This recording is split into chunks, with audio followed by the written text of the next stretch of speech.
Alors, non, avant de commencer, c'est juste, du coup, c'est une rencontre un petit peu particulière. Je le disais, donc je le disais l'autre jour, et donc je le répète, pardon, pour ceux qui n'étaient pas là.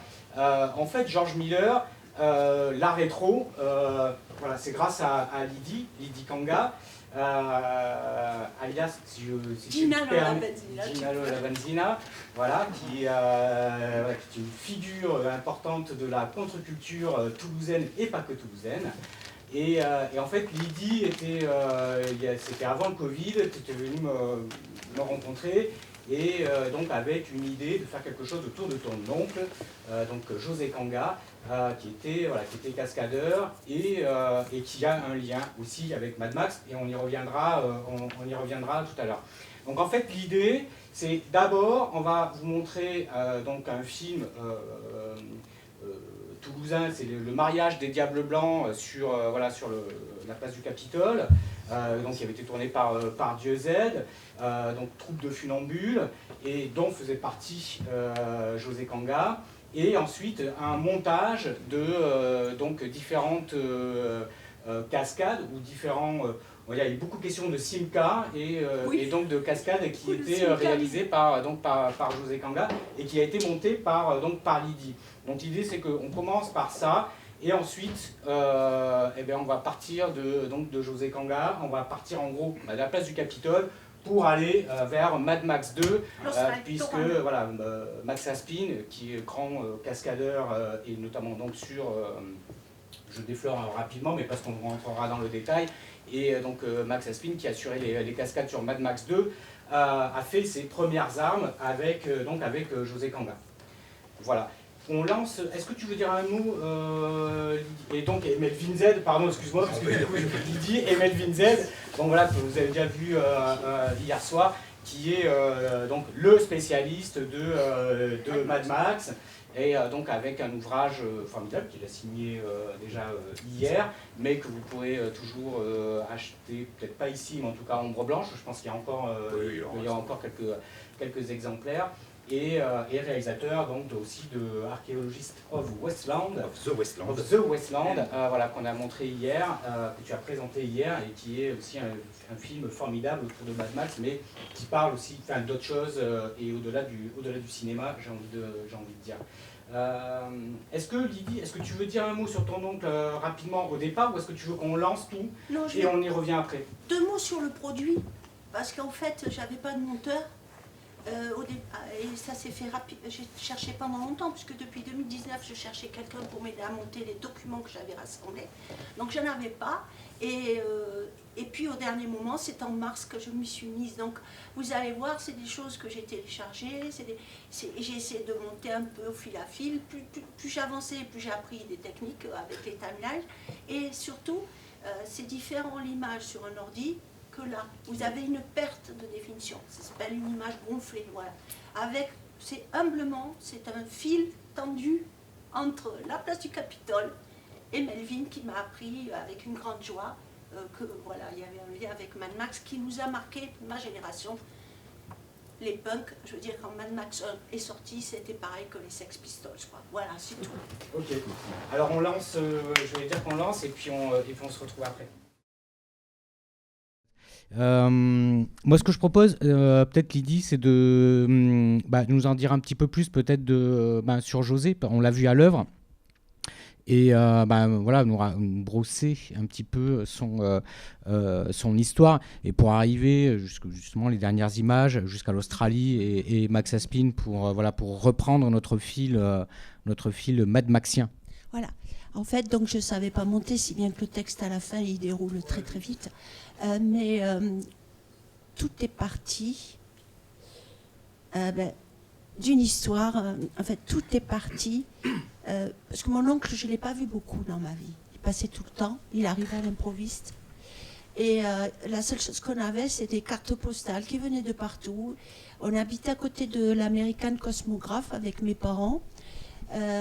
C'est 2 garçons, 2 frères, qui ont 1 an de différence. Et bizarrement, aujourd'hui aussi, je voulais le mentionner, c'est l'anniversaire du bombardement de Guernica, aujourd'hui. Et ces 2 enfants, 2 petits garçons qui ont 3-4 ans, et qui sont orphelins ce jour-là. Donc Guernica, c'est un symbole. Et ma grand-mère a quitté l'Espagne au milieu de tous ces réfugiés qui sont venus ici en France, tout près de Montauban, à Verdun-sur-Garonne. Donc c'est parti de là. Et vous avez 2 garçons. Et ce qui m'intéresse, ça ne se voit pas là, mais ce qui m'intéresse dans le thème, c'est le thème de la résilience.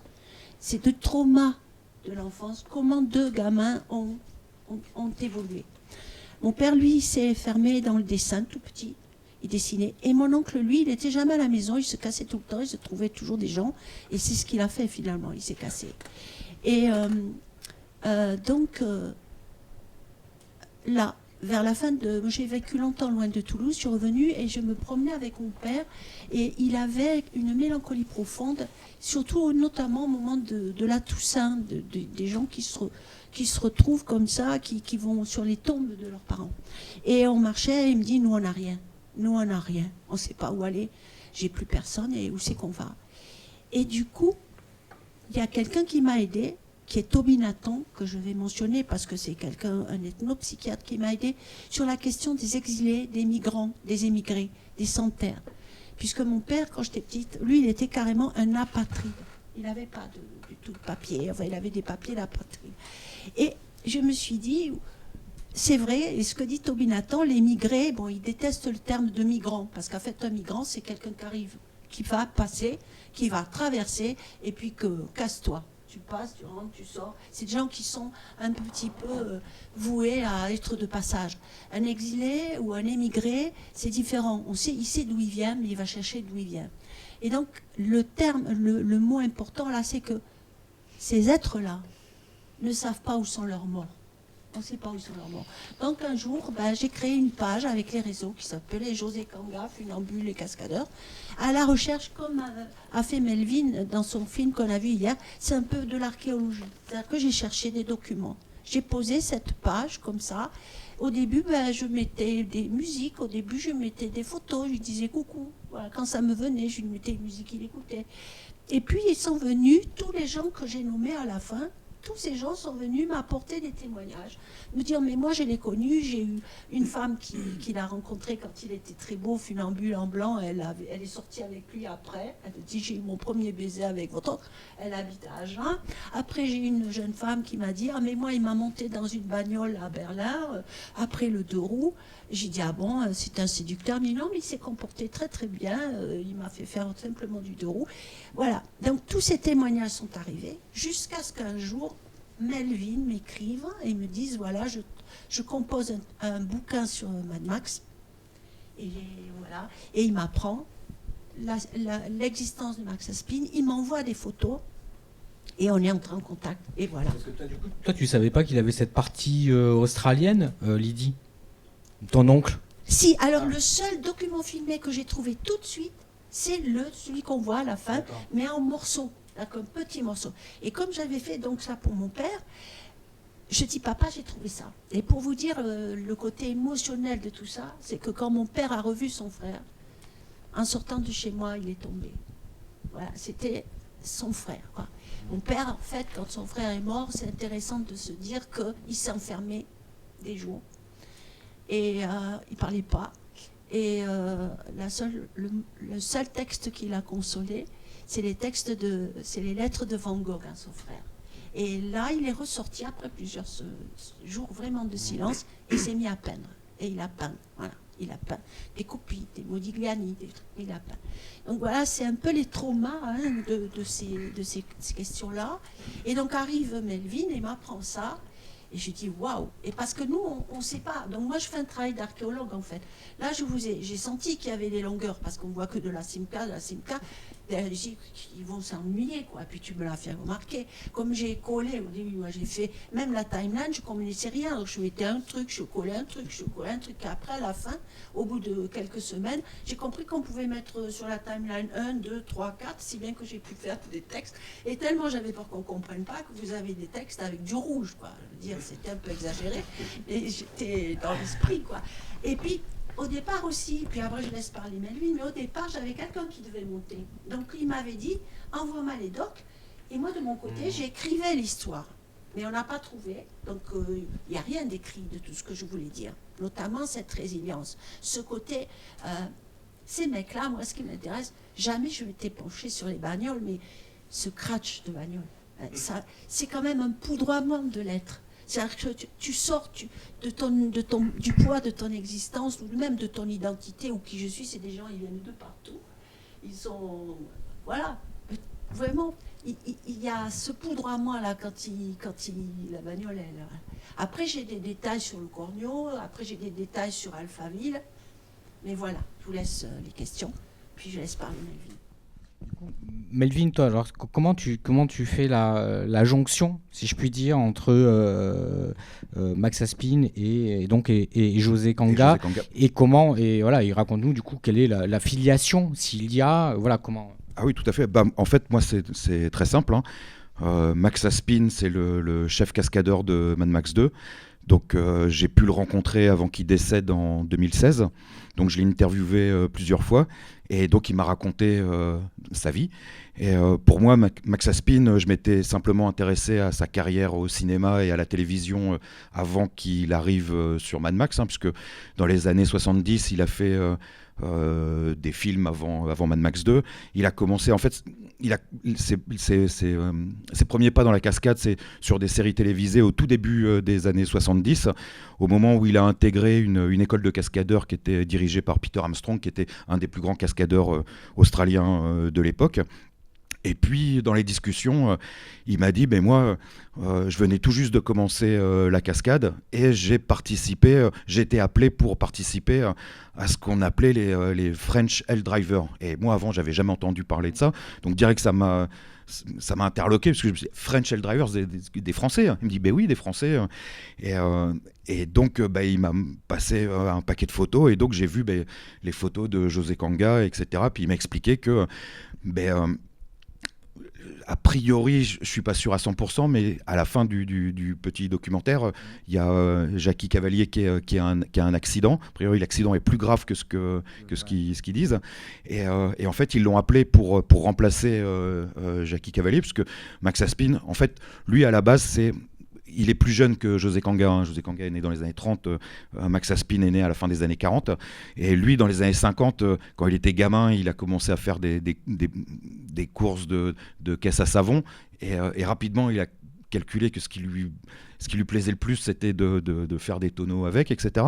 Après, il a commencé à faire de la course automobile, et il m'a raconté une fois, donc sur Torana, sur des rallyes comme ça, sur de la terre. Il m'a dit une fois, il a provoqué un accident, sans faire exprès, il a fait un tonneau, et il a provoqué un carambolage. Une dizaine de voitures sont incrustées dans sa voiture. Il m'a dit, j'ai vu tous les pilotes sortir de leur voiture, jeter leur volant de rage, etc. Ils étaient tous dégoûtés de ne pas avoir pu terminer la course. Et en fait, lui, il s'est dit, mais c'était super bien.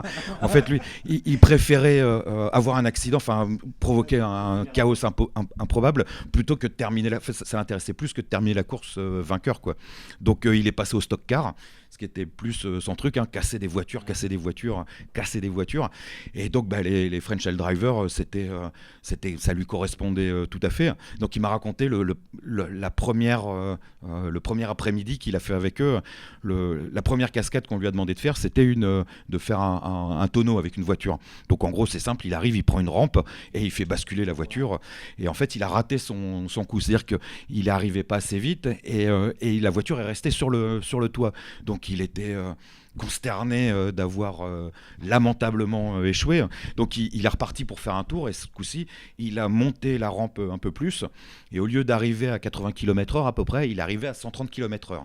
Ce qui fait qu'au lieu de faire un tonneau, il en a fait une dizaine, et que c'est parti en cacahuète complet. C'est-à-dire que ça s'est cassé, la voiture s'est cassée, et son bras a passé à travers la vitre, et la voiture a rebondi sur son bras, etc.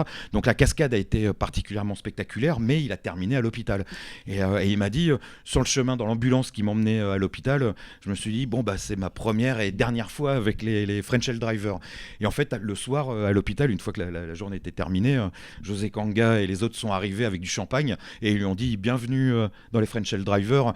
Cette cascade, t'es blessé, mais c'est pas grave, c'est juste un bras cassé, mais dès que tu peux revenir avec nous, tu reviens avec nous, parce que cette cascade, c'est cette dizaine de tonneaux, et le fait que t'aies fini blessé, ça nous a fait une pub d'enfer. Donc c'est super bien. Merci Max et bienvenue au club, quoi. Parce que ce genre de spectacle, hein, de cascade, qui est vraiment un truc vraiment très forain, les gens ils viennent pour voir des cascadeurs faire des choses dangereuses et pour avoir le frisson de ah là là mon Dieu, le cascadeur pourrait se blesser. Et effectivement, hein, ça arrivait quand même régulièrement. C'était pas quelque chose. Les trucs de funambule, généralement, ils sont pas censés tomber du tout, quoi. Et ça arrive vraiment quasiment jamais. Alors que des cascadeurs qui se blessent en faisant des bonds, ça arrive souvent. Parfois pas grand chose, et parfois beaucoup plus grave, quoi. Et donc à partir de là, Max Aspin a développé des techniques de cascade de voitures, etc. Et finalement, quand Mad Max 2 se fait, on se retrouve avec un film. En fait, j'ai découvert à quel point un film comme Mad Max 2 devait ce qu'il devait aux French Helldrivers et à cette approche très foraine de la cascade. Donc, c'est notamment, par exemple, toute la première cascade du film où on a une grosse bagnole noire qui va faire une série de tonneaux, c'est Max Aspin qui le fait, et quand on voit, c'est exactement la même chose. Et la première fois que j'ai interviewé Max, je l'ai interviewé uniquement sur Mad Max 2, hein, je ne l'avais pas interviewé sur toute sa vie, ça je l'ai fait après, et j'ai compris des choses qu'il m'a dit sur cette cascade-là, où il m'a dit...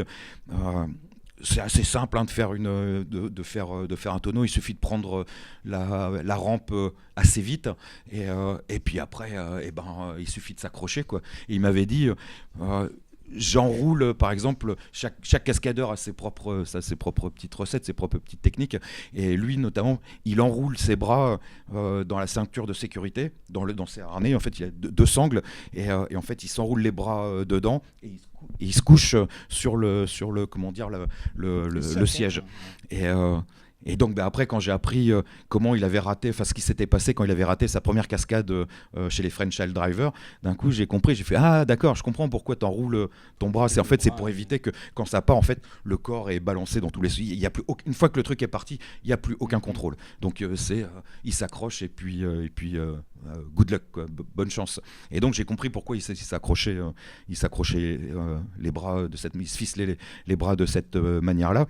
Et puis il m'expliquait que quand ils ont préparé Mad Max 2, j'ai découvert d'ailleurs récemment que Mad Max 2, c'est un film qui s'est fait très très vite, mais a priori la première personne qui a été engagée, ou en tout cas approchée pour faire le film, avant toute l'équipe technique, etc., c'est Max Aspin, puisque j'ai un article où il dit qu'il va être engagé sur la suite de Mad Max bien avant que la pré-production rentre vraiment en œuvre. Et en fait, ce qu'il a fait, c'est qu'il a discuté avec George Miller et le scénariste, et George Miller et Terry Hayes, le scénariste, ils m'ont dit écoute Max, qu'est-ce que tu sais faire, qu'est-ce que tu as envie de faire? Et lui il a dit je peux faire des tonneaux, je peux faire ceci, je peux faire cela, il y a cette cascade que j'ai jamais pu réaliser, mais que j'ai vu faire aux États-Unis, où un camion, ce qu'ils appellent un T-bone, en fait c'est un camion qui tape dans une voiture à angle droit, quoi, comme ça j'aimerais bien le faire. Donc il a fait cette cascade-là, etc. Et puis une fois qu'ils avaient la liste des cascades qu'ils allaient faire, il allait voir le chef, le chef mécanicien, et ils ont mis au point, ils ont choisi les voitures par rapport aux cascades, ils ont mis les voitures au point, genre quelle voiture avait besoin d'arceaux de sécurité, quelle voiture avait besoin d'être renforcée ici ou là, et après avec le chef, le directeur artistique du film, Graham Walker, ils ont vu pour que les voitures soient designées et le look qui correspondait à ce dont ils avaient besoin.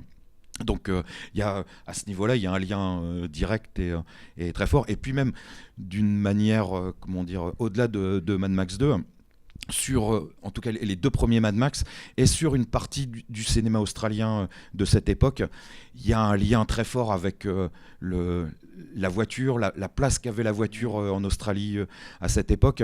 C'est-à-dire que après la Deuxième Guerre mondiale, la voiture individuelle va prendre de plus en plus de place. Ça va être synonyme d'indépendance pour les gens. Ils vivaient dans des endroits très isolés. Donc, avoir une voiture, c'était pour les gamins, par exemple, les adolescents, avoir sa première voiture, c'était le signe qu'on pouvait sortir de son bled. Parfois, c'est des bleds de 300 ou 500 habitants. Et la ville la plus proche, elle est à 400 km. Donc, ça représentait quelque chose d'énorme, quoi. Et quelque part, ça allait vraiment de la naissance à la mort, quoi. Les enfants étaient conçus dans les voitures et les gens mouraient dans leurs voitures en ayant des accidents, quoi. Donc ça tournait autour de ça.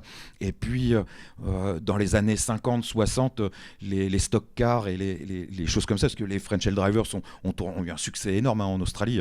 Il y avait Ouais, deux troupes en plus. Mais il y avait d'autres gens faisaient ça. Mais du coup, ils sont restés, pardon, je te coupe dans ton élan, mais ils ont tourné ils pendant sont 2 restés ans. longtemps. Oui. Disons que l'Australie est devenue leur base, ou ils sont restés là un temps, ils ont fait la tournée, puis ensuite ils sont partis.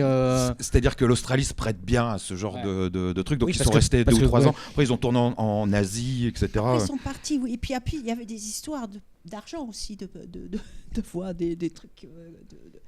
Un gars qui se cassait avec les sous, je sais pas quoi. Voilà.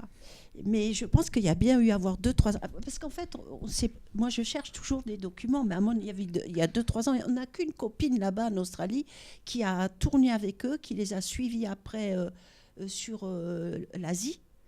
Et c'est Lorraine, mais j'arrive pas à avoir davantage d'informations. Mais oui, ils ont quand même resté. En gros, les French Hell Drivers, ils sont restés de 72 à 74 en Australie à tourner essentiellement. Ouais. Après, il y avait d'autres shows de la même manière, mais à titre d'exemple, moi j'ai découvert que les French Hell Drivers, sur leurs 2 ans en Australie, ont fait leur spectacle devant en tout 400 000 personnes à une époque où il y avait 13 millions d'habitants en Australie. Donc c'est vraiment considérable, quoi. Et donc, d'une manière générale, les voitures, la cascade avaient une place vraiment fondamentale dans la société, la culture australienne. Et c'est quelque chose qu'on voit très vite dès les premiers films. En gros, après la Seconde Guerre mondiale, le cinéma australien a quasiment disparu complètement et a recommencé à faire des films au début des années 70. Et très vite, l'industrie étant naissante, vraiment microscopique, c'était vraiment des gens qui faisaient ça avec très peu de moyens et des équipes tout petites. Donc il n'était pas question d'imaginer des films de science-fiction avec des moyens ou des effets spéciaux. Quelque part, l'accident de voiture, c'était le seul effet spécial spectaculaire que le cinéma australien pouvait se payer. Parce qu'ils avaient des voitures et des gens qui étaient capables d'en provoquer. Et quand on regarde la plupart des films, beaucoup de films de cette époque, il y a constamment des accidents de voiture. Même le film de Nicolas Rugg, La randonnée, la Walkabout, commence par une voiture qui explose. Sunday Too Far Away, ça commence par un accident de voiture. Il y en a partout, tout le temps, quoi. Et jusqu'à le film qui a vraiment porté ça plus haut que tout le monde, c'est le premier Mad Max. Et dans le premier Mad Max, il y a une approche très foraine quelque part de la voiture et des cascades.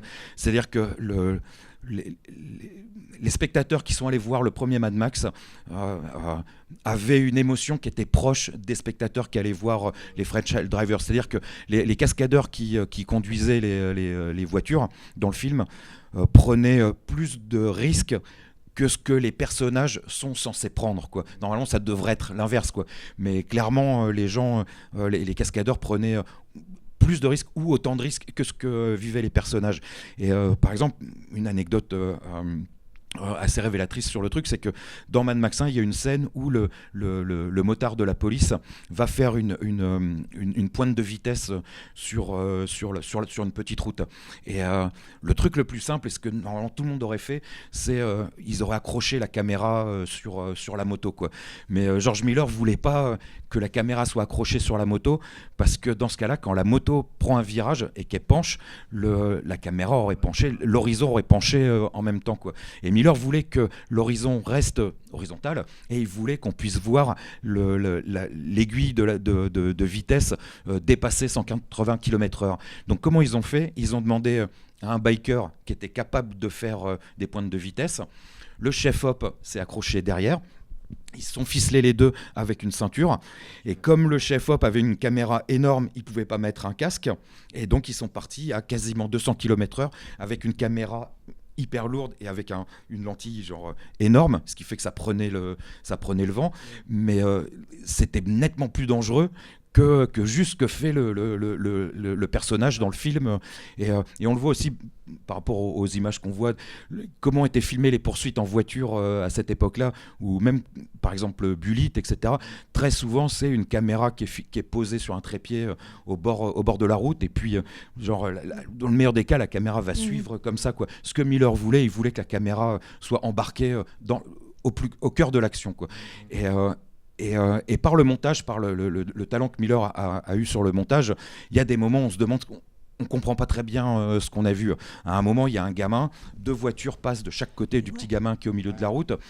Est-ce que les voitures sont vraiment passées? Est-ce que ça va trop vite? On ne sait pas, mais on a en tout cas l'impression de danger. Et ce sentiment de danger, c'est quelque chose qu'il voulait absolument créer pour que les gens, quand ils aillent voir le film, aient exactement le même type de sensation que dans les trucs forains de cascade. Et ce qui fait que ça... C'est en partie ce qui a créé ou provoqué, en tout cas, toutes les légendes qui ont suivi la sortie essentiellement de Mad Max 1, de tel cascadeur est mort, on a entendu parler qu'il y avait eu une cascade qui avait raté. Le cascadeur est forcément... il n'a pas pu survivre, il est forcément mort. Et comme il y avait toute cette aura de scandale et d'ultra-violence qui allait autour du film, les gens se sont dit, ah, mais il est mort, il est mort devant l'écran, devant la caméra. Ils ont gardé l'image du cascadeur mort, plus des... alors moi, c'est ce que les Max Aspin ou Grand Page, les cascadeurs qui ont été qui sont occupés des 2 premiers Mad Max m'ont dit. Ils m'ont dit que les Américains rapidement étaient très très jaloux de ce que les Australiens avaient réussi à faire, et avaient commencé à dire genre non, mais ils sont soit morts, soit ça n'a pas pu se faire comme ci, comme ça. Ou parfois sur les fichiers MDB des 2 Mad Max, il y a des cascadeurs américains qui sont rajoutés dans les crédits de IMDB, alors qu'ils sont absolument pas... ça a été fait... et puis même la façon dont ils ont tourné du coup, attends, parlant pour revenir sur les morts, alors légende, donc légende. Absolument. Non, personne n'est mort. Il y a eu des accidents. C'est-à-dire que le tournage de Mad Max 1 a été très très compliqué. Le chef cascadeur s'est cassé la jambe en allant sur le tournage le premier jour, alors qu'il se rendait sur le plateau. Il s'est cassé la jambe. Un camion lui a coupé la route. Il y avait l'actrice principale qui était derrière lui, et les deux sont retrouvés qu'une jambe cassée. Et donc ils ont dû repousser les cascades de quelques semaines, mais toutes les cascades de Mad Max 1 ont été faites par un type qui, avant de faire les cascades, enlevait son plâtre, demandait à George Miller, qui était médecin, qui avait fait des études de médecine, de lui piquer pour avoir des trucs antidouleur, et l'autre montait dans sa bagnole et traversait une caravane, où faisait les premières cascades qu'ils ont fait, qui étaient les plus simples, il était avec sa béquille pour appuyer sur les pédales, pendant qu'il demandait à une actrice qui n'était absolument pas une cascadeuse de tirer le frein à main au moment où il fallait, etc. Ça a été fait de manière absolument rocambolesque. Mad Max 2, ça a été fait de manière un peu moins rocambolesque. Tout s'est à peu près bien passé. En gros, c'est 3 mois de tournage, et tout se passe bien pendant 2 mois de tournage. Et puis au bout d'un moment... Alors, ils ont tourné le film dans l'ordre de ce qu'on voit, quoi.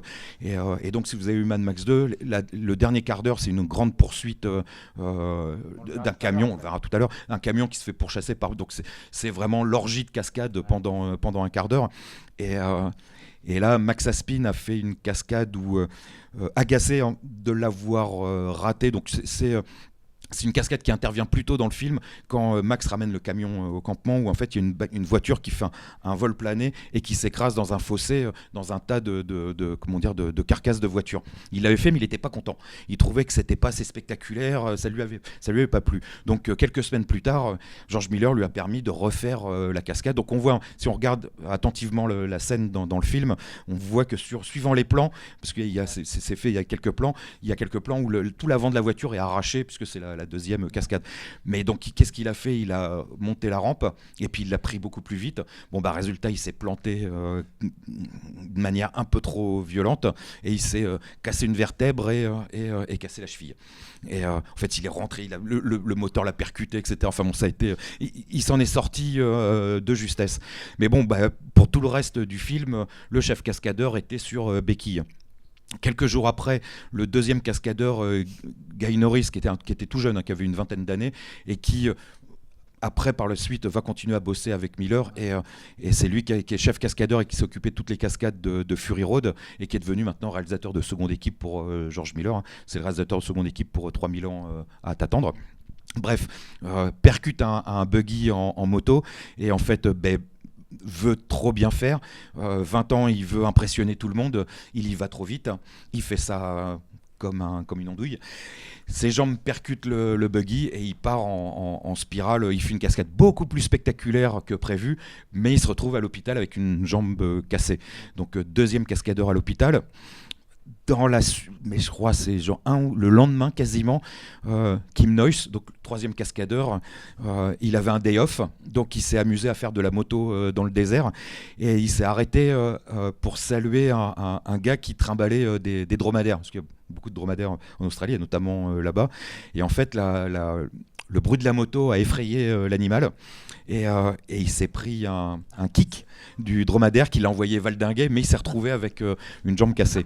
Et donc après, il a raconté à tout le monde qu'il s'était cassé la gueule en moto, mais bon, tout le monde est au courant de l'histoire.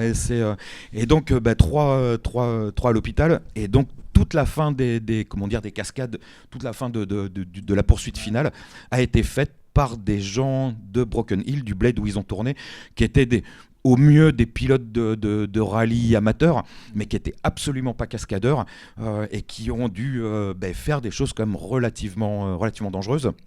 Et puis jusqu'à la cascade finale du camion qui est faite par un chauffeur routier, un trucker australien qui, quand on lui a dit est-ce que tu es capable donc je ne veux pas spoiler, mais de faire vous savez ce qui se passe à la fin du camion, pour le camion de Mad Max 2, il a dit no worries mate, je peux pour une poignée de dollars,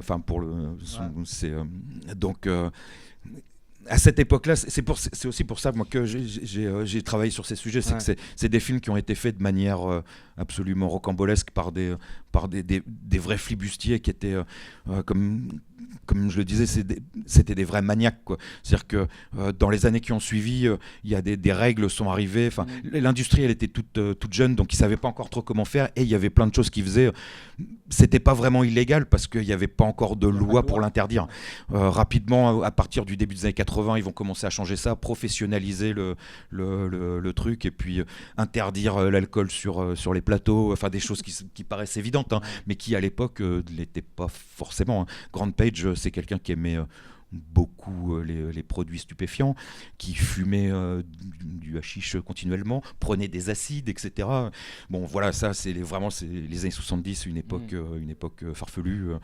Et ce qui est marrant, je trouve, du coup, qui m'intéresse, tout à l'heure, tu me racontais pareil des histoires de cascades qui en fait étaient ratées. C'est-à-dire ratés parce qu'ils allaient trop loin, ou ils allaient trop vite, et du coup ils se mettaient en danger et échappaient finalement de peu à un accident très très grave. C'est les accidents dont tu as parlé, mais il pouvait y en avoir d'autres. Mais quelque part, à l'écran, puisque ça a été filmé, et en fait c'est réussi. En fait, les cascades sont réussies spectaculairement parce qu'en fait elles sont ratées à la réalisation. Je peux prendre un ou deux petits exemples vite fait. Il y a comment dire. Oui, non, il y a un exemple, par exemple, je vais en prendre deux vite fait. Il y en a un dans Mad Max 2, à un moment, pendant la poursuite finale, les gens qui sont à l'arrière de la citerne vont jeter en fait, la citerne est suivie par un buggy, et le gars dans le buggy va jeter un harpon avec une corde et va s'accrocher à la citerne, et d'un coup le buggy va se retrouver traîné par la citerne et va rebondir, faire des tonneaux en rebondissant de manière très spectaculaire pendant un temps assez long, quoi. En fait, ce qui était prévu, c'est que le buggy se retourne et qu'ils arrêtent, qu'ils coupent le truc directement. Mais ce qui s'est passé, c'est que Dennis Williams, qui conduisait le camion, il y a eu un problème de radio. Donc lui, il a tracé, il attendait qu'on lui dise stop. Et on lui a jamais dit stop. Et en fait, le buggy s'est retrouvé retourné dans tous les sens. Donc c'est Max Aspin qui est au volant du buggy. Et à côté de lui, il y a un mannequin.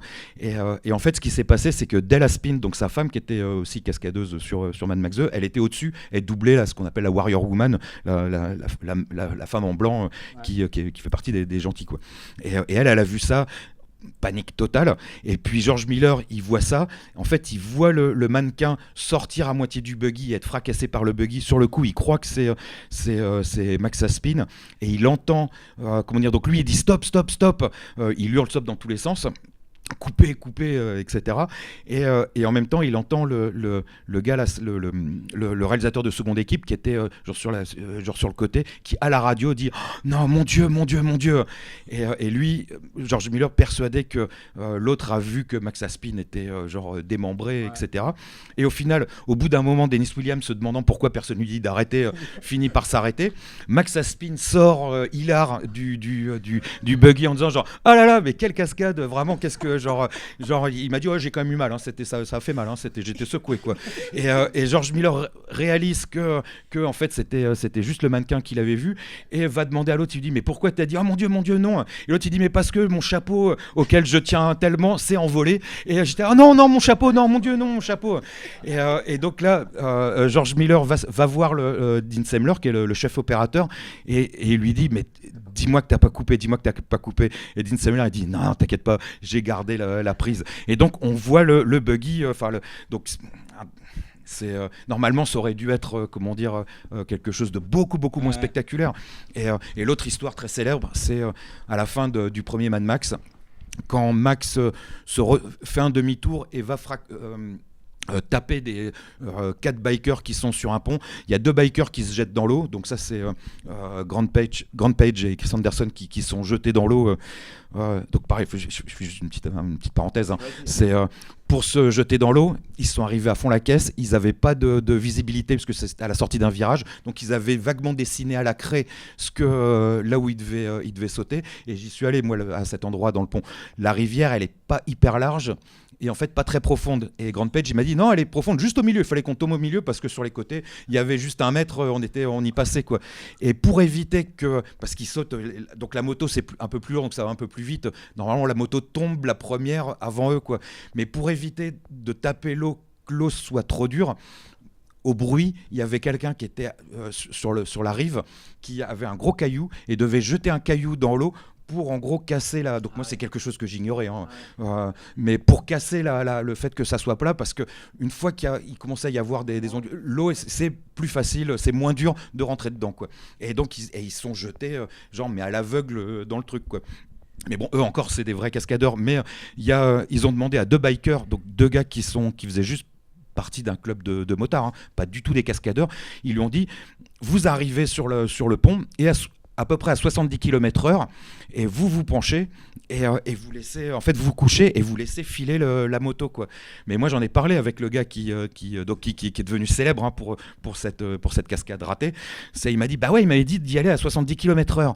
Mais en fait, comme le budget était ridicule, ils avaient enlevé tout ce qui pouvait casser et coûter un peu d'argent sur la moto, notamment le truc avec l'aiguille qui indique. Donc l'autre, il m'a dit, je suis arrivé, j'en savais rien, moi, à quelle vitesse j'étais. Et comme il était tout jeune et qu'il voulait bien faire, il arrivait trop vite, quoi. Donc ce qui s'est passé, c'est qu'il au lieu de se coucher et de laisser filer la moto devant, en fait il a basculé par-dessus, la moto elle a rebondi, et en fait la fourche lui a tapé, donc on le voit glisser, la fourche lui a tapé l'arrière de la tête, et on a l'impression vraiment d'un coup du lapin, vraiment dur. Mais là où ils ont une chance insolente, quoi, c'est que la cascade réussie aurait dû être beaucoup moins spectaculaire, et là ils avaient la cascade exactement, la caméra exactement là où il fallait.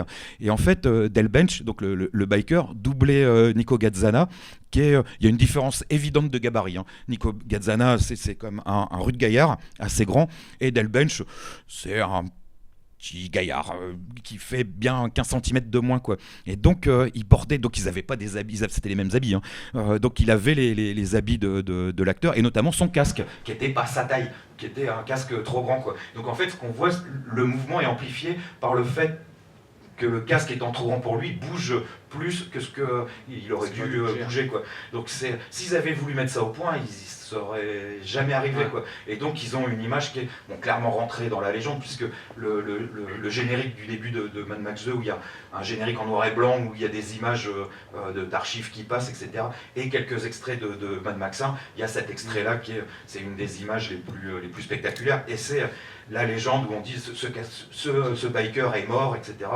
Moi j'en ai parlé avec lui, hein, avec Delbench, il m'a dit, mais j'ai rencontré des gens qui m'ont dit, mais ce mec-là est mort, mon cousin ou mon oncle est allé à ses funérailles, et on retrouve encore aujourd'hui des légendes un peu partout mais bon, il va très bien. Sur le coup, il m'a dit, ouais, j'étais un peu sonné, je crois qu'il a un peu saigné du nez, et puis 10 minutes après, c'est reparti.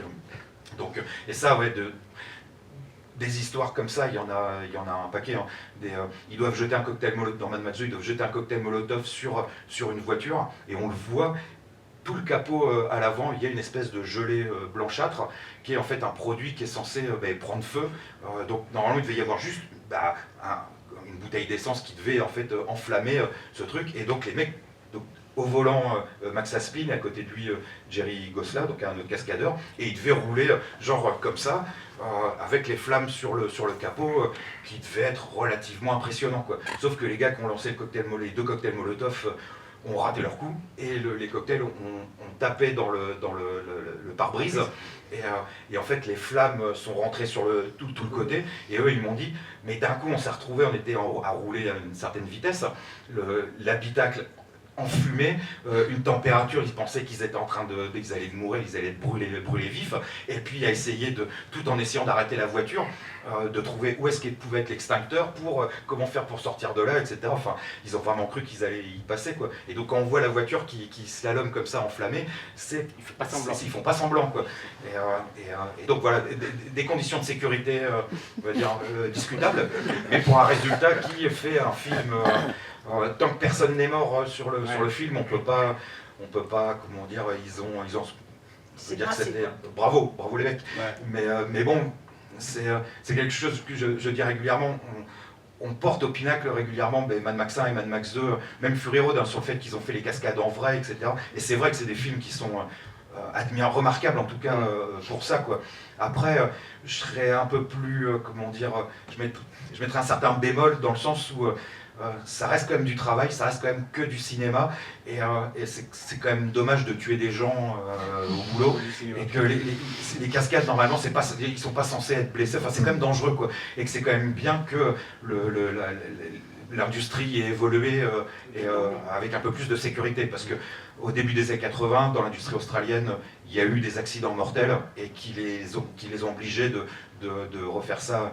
Mais c'est là où quand on voit le petit film que tu as fait sur José Kanga, on voit que c'est des gens qui sont sérieux, c'est des gens qui aiment leur métier passionnément, mais c'est des fous, enfin c'est des maniaques, quoi. Max Aspin, à la fin, moi quand je l'ai connu à la fin de sa vie, il pouvait plus conduire, etc. Mais c'était un maniaque, quoi. C'était quelqu'un qui tout ce qu'il rêvait, tout ce qu'il aimait, c'était casser de la tôle. Et la première cascade de Mad Max 2, quand la grosse bagnole noire, le Landau, fait des tonneaux, etc., le choc est particulièrement violent. Il m'a dit, je suis ressorti de là, j'avais mal partout. Ça a été... Parfois, on fait des tonneaux, ça fait mal, parfois moins. Là, j'ai dégusté, quoi. Mais on voit qu'il y a vraiment un plaisir masochiste, vraiment de se faire mal à fracasser de la tôle, quoi. Et normalement, on n'est pas censé utiliser...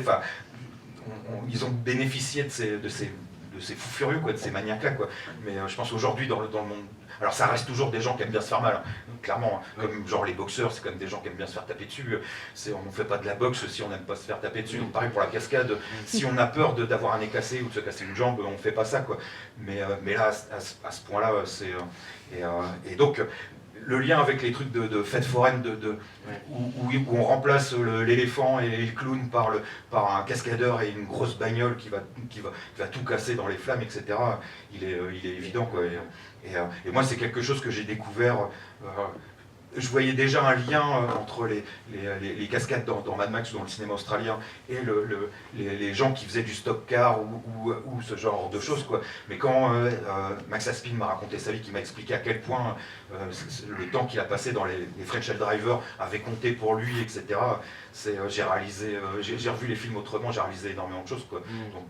Donc au final, c'est pour ça j'étais rentré en contact avec Lily pour lui dire genre, mais j'ai des archives puisque j'ai commencé à voir des photos dans les documents personnels de Max, des coupures de journaux, des photos, des affiches des spectacles, etc. Et donc je me suis retrouvé avec tout un tas de documents où je voyais l'importance qu'avait pu avoir José Kanga pour Max Aspin et pour une génération de gens un peu plus jeunes que lui, quoi, mais de gens qui sont nés à la fin des années 40, tout début des années 50, et qui ont commencé à faire de la cascade dans les années 70, à cette époque-là, quoi.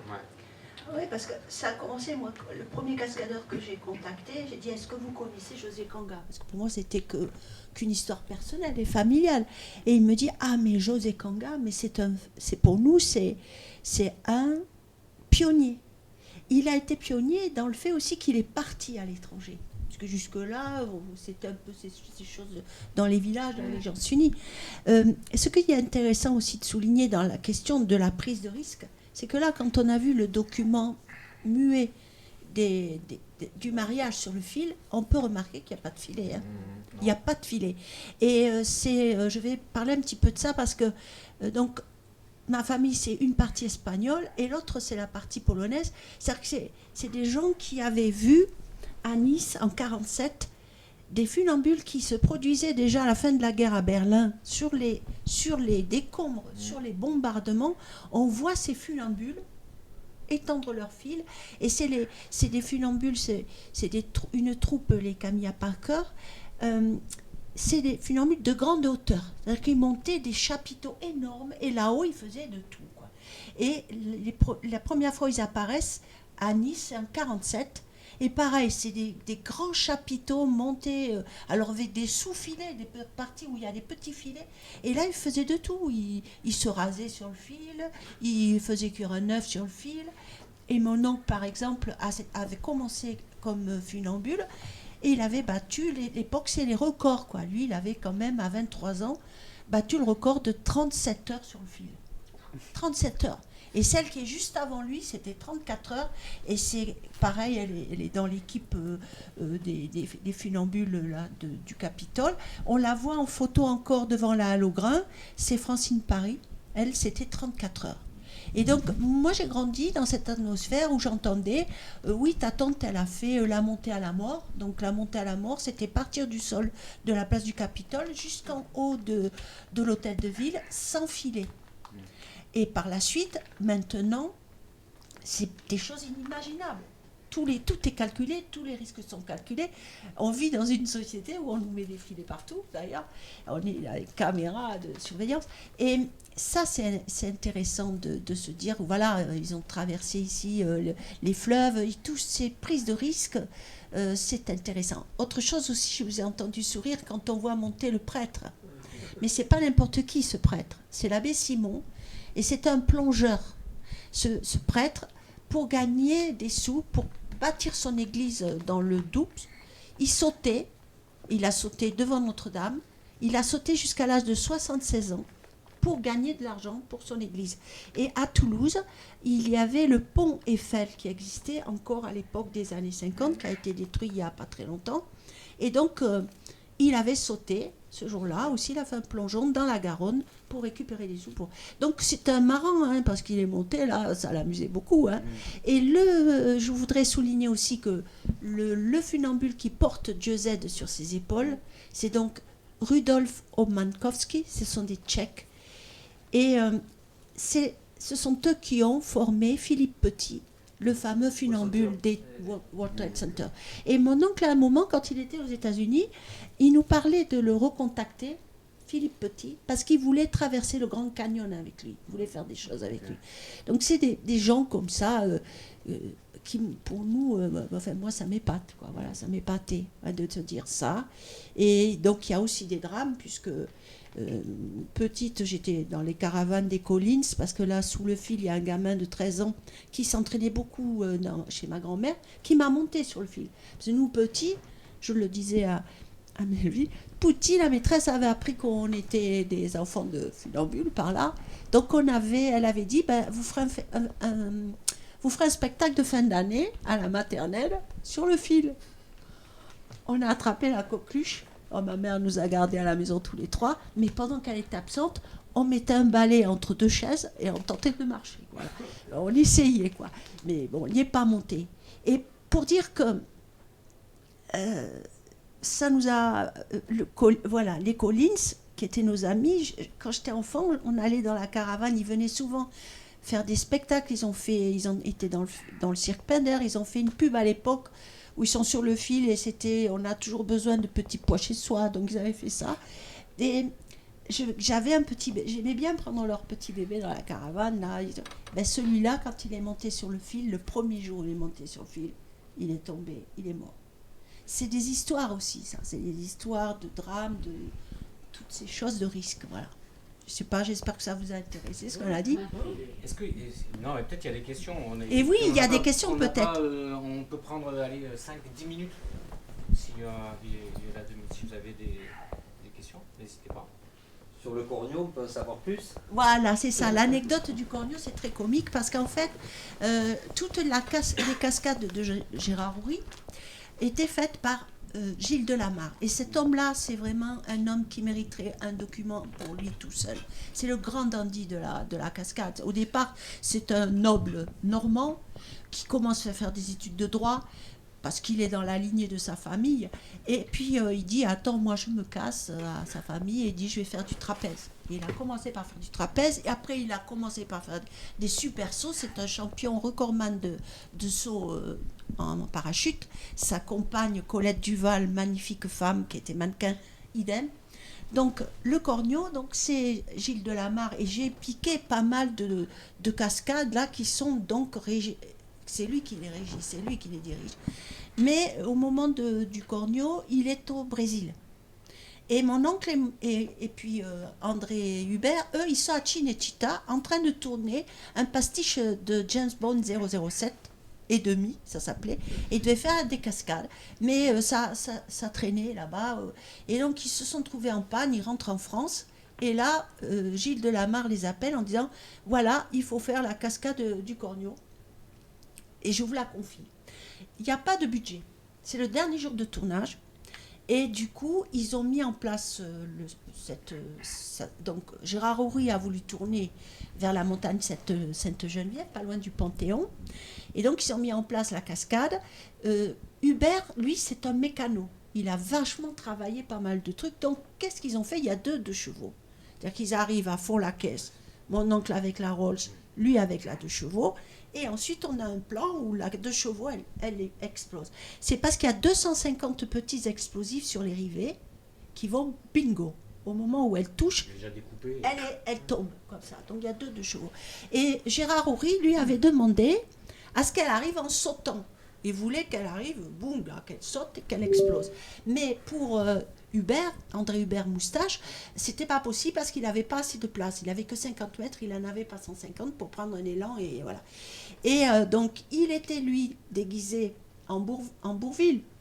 Et donc, ils ont terminé la cascade. Et tout d'un coup, il y a un monsieur qui déboule de par là, qui lui vient dessus, qui lui dit « Monsieur, j'ai tout vu, je peux témoigner pour vous. » Et donc là, André, il dit « Ah, mais qu'est-ce qui s'est passé? C'est un gag de l'équipe, quoi, parce que tout le monde se marrait. » Et il lui dit « Non, c'est du cinéma. » Donc, dans son ouvrage qu'il a écrit, il dit « Je regrette parce que ce pauvre bonhomme, vachement honnête, maintenant, quand il va avoir un autre accident, il va dire « Bon, j'y vais pas parce que ça doit être du cinéma. » Donc ça, c'est cette anecdote. Et après, il y en a une autre intéressante sur donc Alphaville. Quand quand j'étais plus jeune, je rencontre mon oncle et j'étais avec un compagnon qui lui dit « Moi, je veux faire du cinéma. » Et je lui dis « Moi, je veux faire de la philo. » Bon, moi, il m'a dit « La philo, l'important de la philo, c'est la vie. » Merci. Et puis, pour mon compagnon, il lui dit « Le cinéma, il n'y a que des cons. » J'ai tourné avec un con qui s'appelle Godard. Il nous a demandé d'arriver avec 3 bagnoles, une rouge, une bleue, une blanche, parce que Godard c'est bleu, blanc, rouge, mais on était en noir et blanc. Il a mis une caméra en haut d'un immeuble, on n'a rien compris.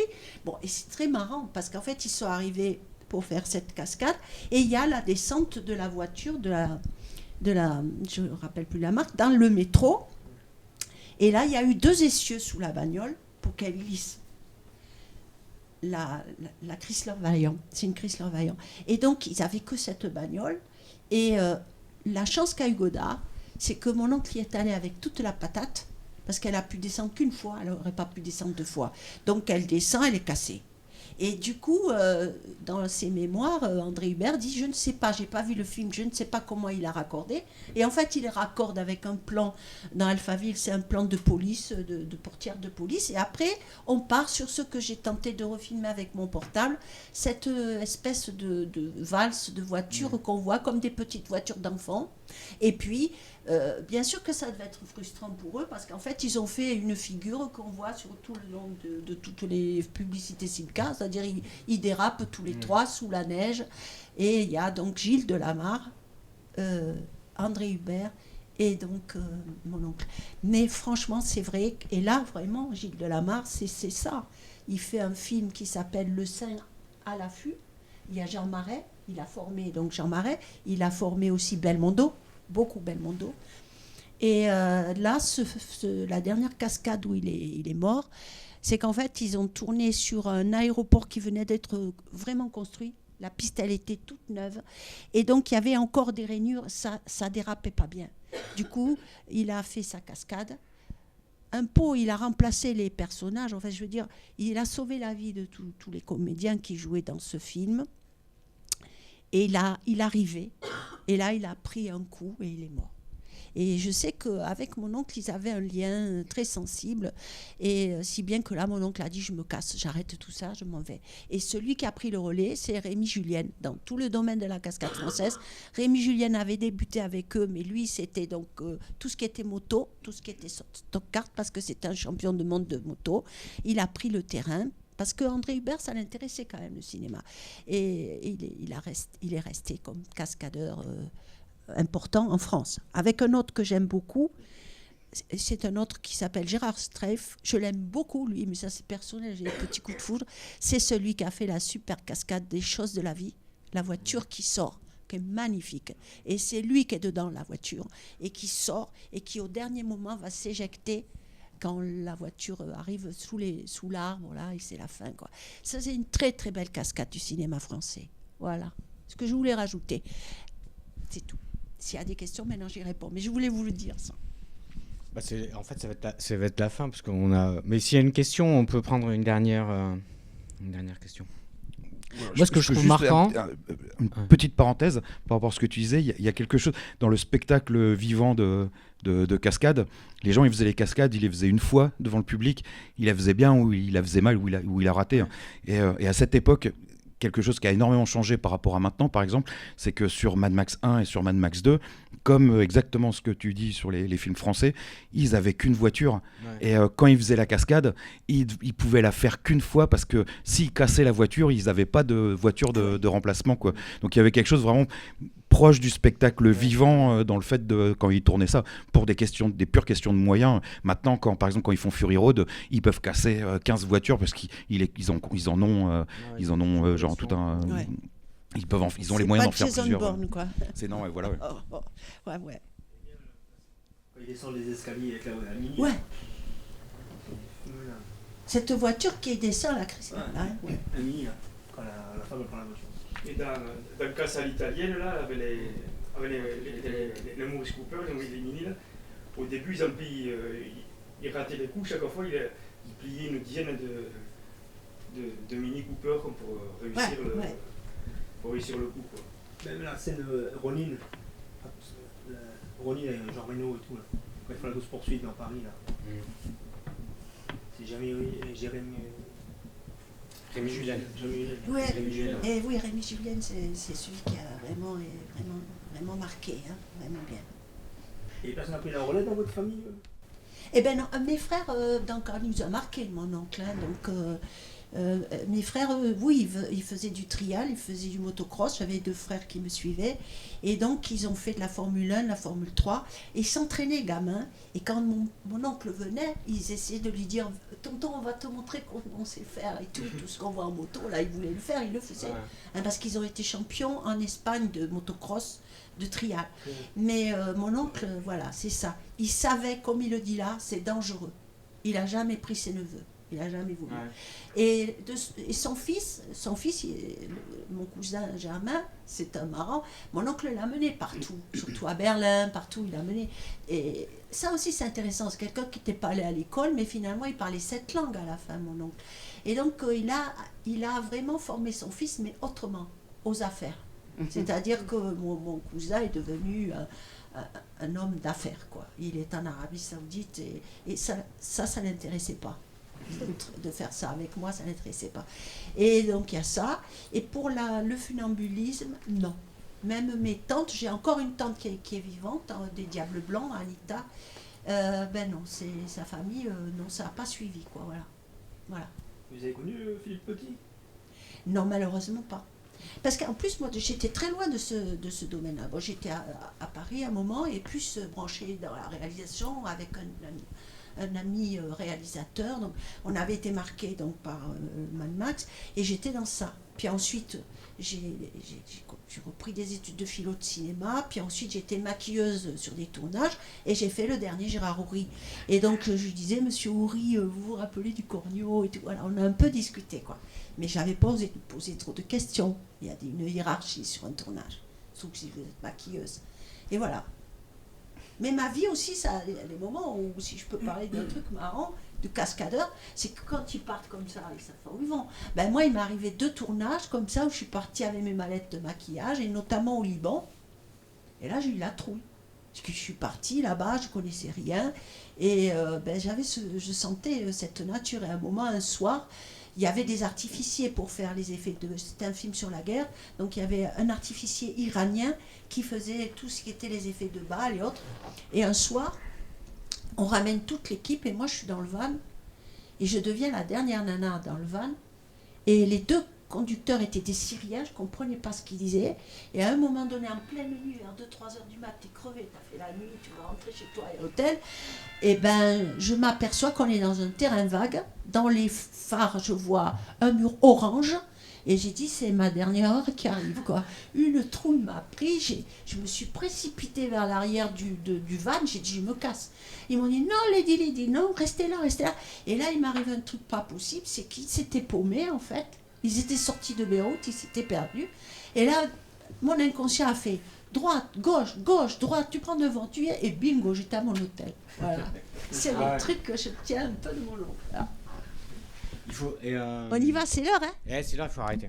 Ben merci à vous aussi.